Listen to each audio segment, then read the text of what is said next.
ರಾಜಿ ಬಟೂರೆ ಮಾಡಪ್ಪಿ.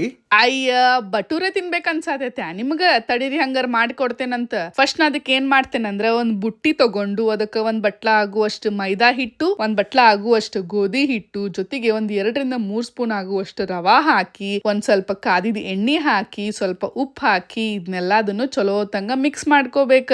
ಈಗ ಸ್ವಲ್ಪ ನೀರ್ ಹಾಕೋಂತ ಹಿಟ್ನ ಚಲೋ ತಂಗ ನಾದ್ಕೋಬೇಕ.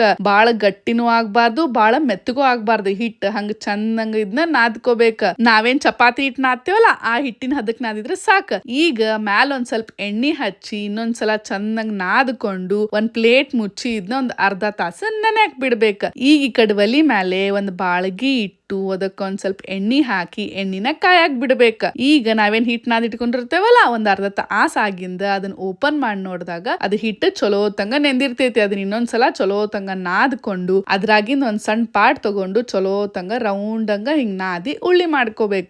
ಈಗ ಕಟ್ಟಿಗೆ ಒಂದ್ ಸ್ವಲ್ಪ ಎಣ್ಣೆ ಹಚ್ಚಿ ಅದ್ ಹಿಂಗ್ ಚಂದಂಗ ಲಟ್ಟಿಸ್ಕೋಬೇಕ. ಹಿಟ್ ಹಚ್ಚಬಾರ್ದು. ಹಿಟ್ ಹಚ್ಚಿದ್ರೆ ಎಣ್ಣೆ ಒಳಗೆಲ್ಲ ಹಿಟ್ಟಿಟ್ ಬಿಡ್ತೈತಿ. ಅದಕ್ಕೆ ಹಿಟ್ ಹಚ್ಚಲಾರ್ದಂಗ ಹಿಂಗ್ ಎಣ್ಣೆ ಹಚ್ಚಿ ಲಟ್ಟಿಸ್ಬೇಕ. ನೋಡ್ರಿ ನಮ್ಗೆ ಎಷ್ಟ್ ಬೇಕಲ್ಲ ಅಷ್ಟ್ ದೊಡ್ಡದಾಗ ಲಟ್ಟಿಸ್ಕೋಬಹುದು. ನಾನ ಇಷ್ಟ್ ಚಂದಂಗ ನನ್ ಅಂಗೈಯಾಗ್ಲ ಲಟ್ಟಿಸ್ಕೊಂಡೇನಿ. ಈಗ ಕಾದಿದ ಎಣ್ಣೆ ಒಳಗ ಲಟ್ಸಿದ ಬಟೂರೆನ್ ಹಾಕಿ ಎರಡೂ ಕಡೆನು ಚಲೋ ತಂಗ ಫ್ರೈ ಮಾಡ್ಕೊಂಡ್ರ ಮಸ್ತ್ ಅಂದ್ ಬಿಸಿ ಬಿಸಿ ಬಟೋರೆ ರೆಡಿ ಆಕೇತಿ. ಬರ್ರಿ ತಗೋರ್ರಿ ತಿನ್ರಿ ಹೆಂಗಾಗೇತಂತ ರುಚಿ ನೋಡಿ ಹೇಳ್ರಿ.